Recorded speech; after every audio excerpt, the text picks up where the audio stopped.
All right, guys. Monday morning, test plot results are in.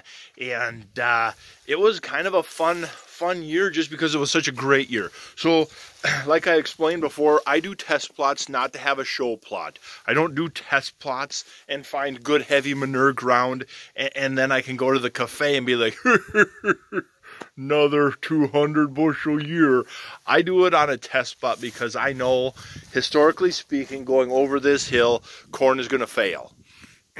You know, it wasn't Dairyland seed. Dairyland seed has came a long ways, apparently, because the last time we had Dairyland seed in a test plot was 2013, and them hybrids fell down on the hill. There was no grain to collect. They weren't the only ones. We had some Northweb King and we had some DeKalbs that also fell down on the hill. They just burnt up in the sand. That was not a good selection for this ground, and that's why I do these test plots. I like them. I would rather run the test plot less rows wide and cover more distance because we get a lot of change going over that hill. We're heavy wet on the ends. It gets weird going over the hill, and then it's back to heavy wet on the other end. And so how did everything turn out? It turned out an extremely close race. The winner was 215 bushel, but the top 8 or 9 were 200 bushel. Keep in mind, this is 130 bushel ground. This was 140 end credits applied. Strip till with cover crop in it. You can still see in the ground some green poking out through the snow. That's pretty impressive for our area. I'm pretty proud of that fact. I'm pretty proud that the plot did as good as it did. The big, huge advantage this year to me, and I think what's backing up my statements of banding fertility for our soils is the fact that this was strip-tilled, banded P and K right under the roots, and good water infiltration because of the strip-till, and banded nitrogen with all the inhibitors so it can't volatilize up if it turned to dry behind the application, and it can't get leached down if it turned wet behind the application. And that saved my butt this year because there was a lot of times you were applying nitrogen on ground that had just been rained on, and that creates the perfect condition for massive volatilization of that nitrogen. Or you were just applying your nitrogen and then we got the deluge rains, which is a perfect condition to have denitrification from ponding water or the loss of nitrogen for leaching and runoff.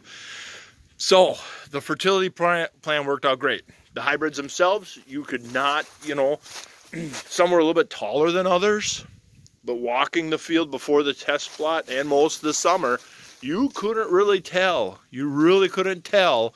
You couldn't pick a winner. So, how did everything turn out? The award for most overrated coffee shop hybrid, we will go to DeKalb 4413, I believe is the number. He came in at 8th place. Now, the reason I call him the coffee shop overrated hybrid is because there are a lot of people that use that hybrid around here, and it did very well. It came in at 200 bushels.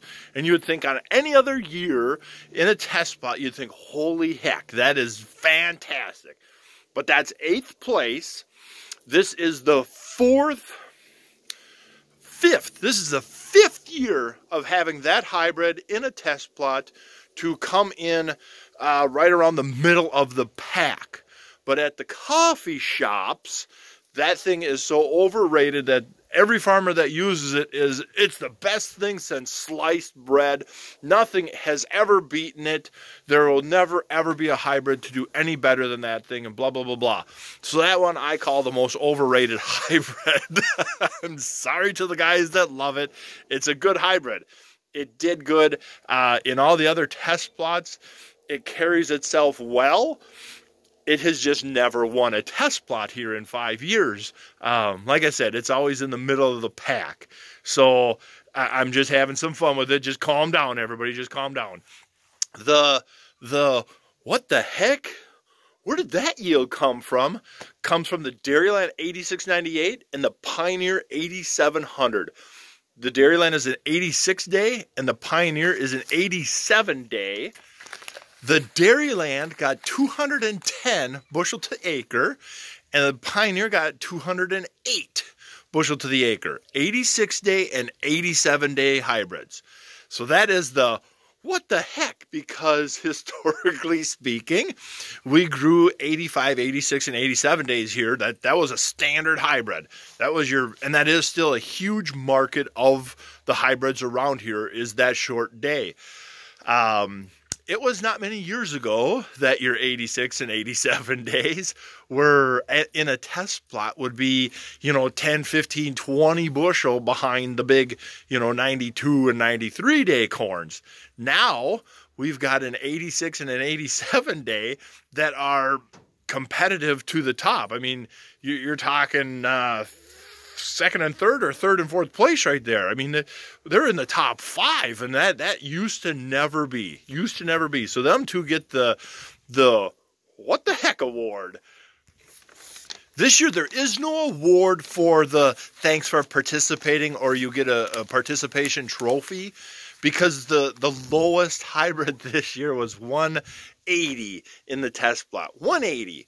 Yep, he was 30 bushel behind the winner, but the fact that he's still a 180, I think that is pretty cool. That's our worst one, and he was the only one down there. Then the next one up from him was 195. So out of the top 20, 19 of them were 190 or better.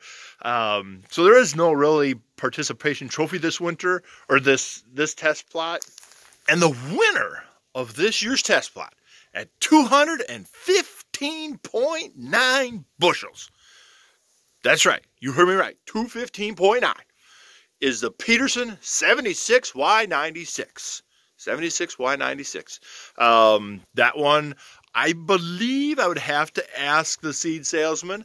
That might have been the one that I had last year that was doing the 250 and 260 over on the little good field. But this is the second year or third year test plotting that one, and it's coming along every year. On that note, a super huge thank you to Joe from Pioneer, and especially thank you, and then I got to thank Doug for Dairyland Seeds and Brandon for the Peterson Farm Seeds, and a super huge thank you to Nancy from Riss Farms for doing all this work. She's out here while we're planting. She brings all the seed out, and she's out here helping measure stuff, helping place stuff, recording everything, organizing everything, and then at the collection time, doing all the moisture checks and weighing and all that stuff. Recording the weights, doing all the math and all the paperwork back at her office to make this test plot work. So a special thanks to Nancy, and yeah. So another good, successful test plot. All right, guys, thank you for watching.